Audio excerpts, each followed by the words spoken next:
About 10 days after 9/11, I went through the Pentagon and I saw Secretary Rumsfeld and Deputy Secretary Wolfowitz. I went downstairs just to say hello to some of the people on the Joint Staff who had used to work for me, and one of the generals called me in. He said, "Sir, you got to come in. You got to come in and talk to me a second." I said, "Well, you're too busy." He said, "No."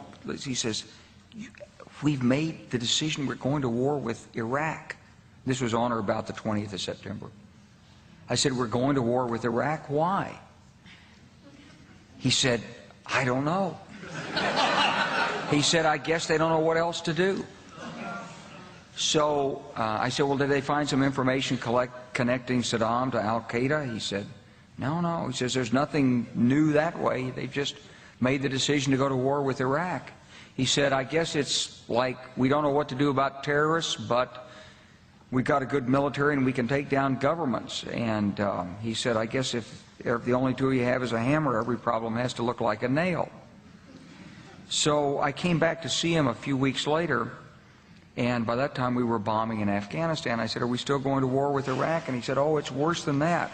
He said, he reached over on his desk, he picked up a piece of paper, and he said, I just got this down from upstairs," meaning the Secretary of Defense's office today, and he said, "This is a memo that describes how we're going to take out 7 countries in 5 years, starting with Iraq and then Syria, Lebanon, Libya, Somalia, Sudan, and finishing off Iran." The truth is about the Middle East is, had there been no oil there, it would be like Africa. Nobody is threatening to intervene in Africa. The problem is the opposite. We keep asking for people to intervene and stop it. And there's no question that the presence of petroleum throughout the region has sparked great power involvement.